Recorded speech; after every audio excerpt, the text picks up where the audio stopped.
Hello, welcome back to another video. Today I'm going to be showing you my early 80s impression. So right now what I'm wearing, this is what average 80s army soldier would be wearing. Got my army patch, my name tape, rank pins. I have my sleeves rolled up like how the Marines would have rolled their sleeves. I don't know how to roll them, how the army rolled their sleeves, because they had them like with the camo side out, but I'm working on that. I'm figuring it out. We got my BDU pants. These are pretty good.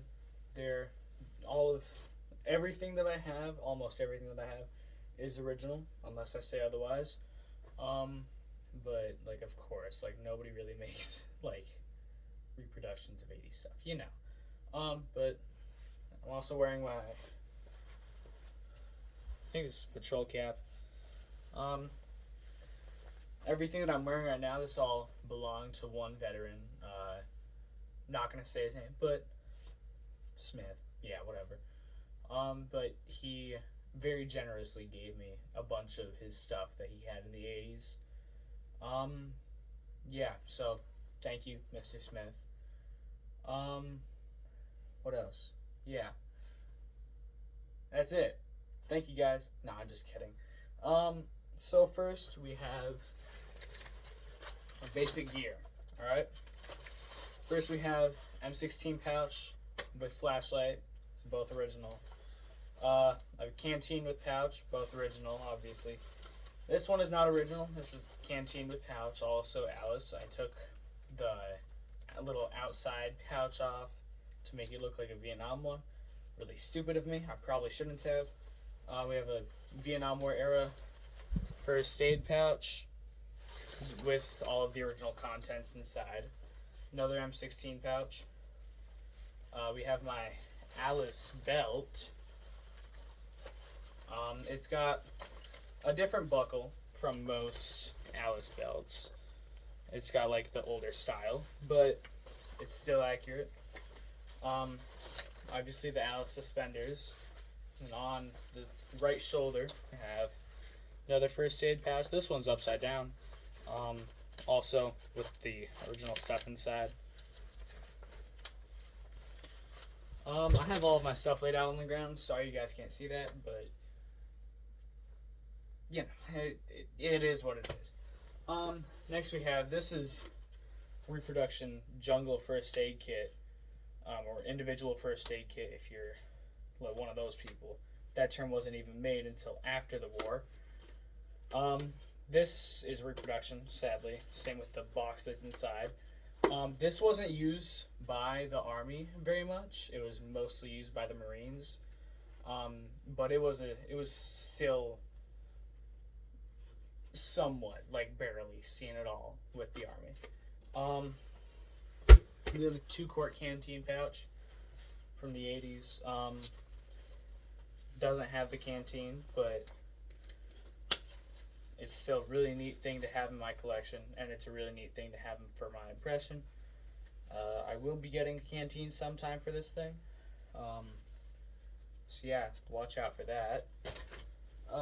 Next we have, this is a little cover for like a hat of sorts for like when it's cold out. You can just take off that. Put this on. It's a little tight on me, but I don't even know if it like fits me properly. Well, yeah, it doesn't. Sorry, hold on.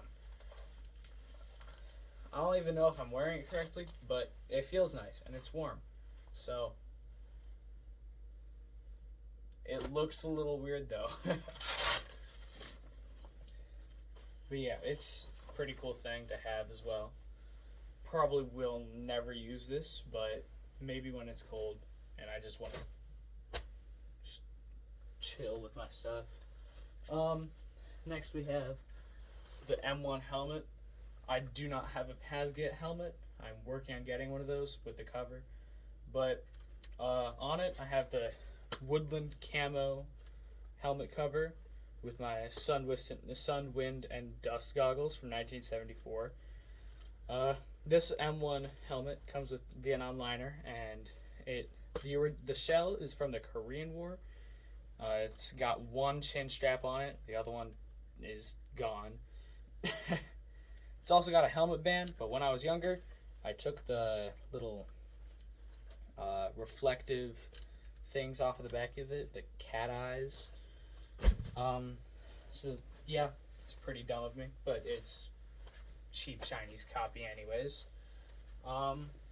Next we have gas mask bag, M17 gas mask bag. I know I never have had a gas mask in the past, but now I do. Now I have an original Vietnam War era M17 gas mask, which they also used in the 80s and 90s. It smells pretty bad. Well, it doesn't smell bad, but it smells interesting, like a old army warehouse full of bunch of stuff. It's a good smell, but it's not a great thing to inhale a bunch, so I don't wear this often. And it's a little bit hard to breathe with. So I don't wear it, but it's really cool to have. Next we have my M65 jacket. I almost said M67, but M65 jacket. I don't have the liner in right now, but I do have it somewhere, whereabouts. This is also original. Got this for like $15, I think. It's really nice. It's warm. It's not really flexible, but it's nice. It's warm. So, working on getting a Vietnam one. I got a buddy who has one, who's willing to sell me his, but he can't find it. So, he's working on that right now. Next we have, these are pretty similar to the 1980s boots, but these are actually Canadian Mark III boots from the Vietnam War. I'm working on getting an actual pair of 80s / Vietnam jungle boots. I don't have them yet. I do have a pair of jungle boots, but they're way too small for me.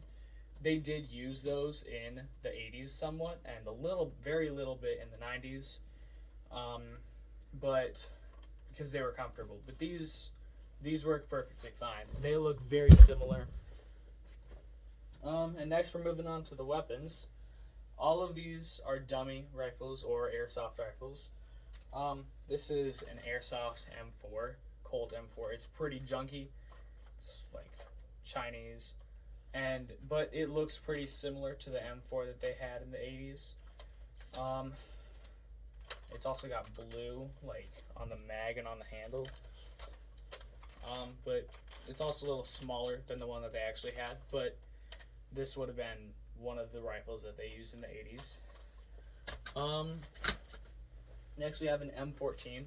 This was very rarely seen in the 80s, but a few very stubborn individuals chose to have the M14 because of they use them, and if they're enlisted soldier and they use them in Nam or something, they would want to have one of these sometimes because they just liked them.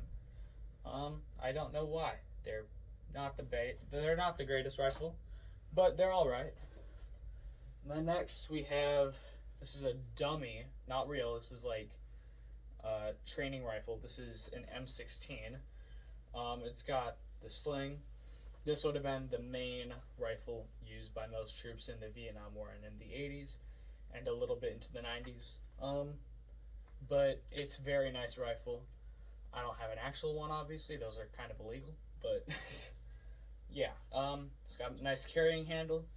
This one is a little bit front heavy because it's a dummy rifle, and the metal part, this is the only metal part.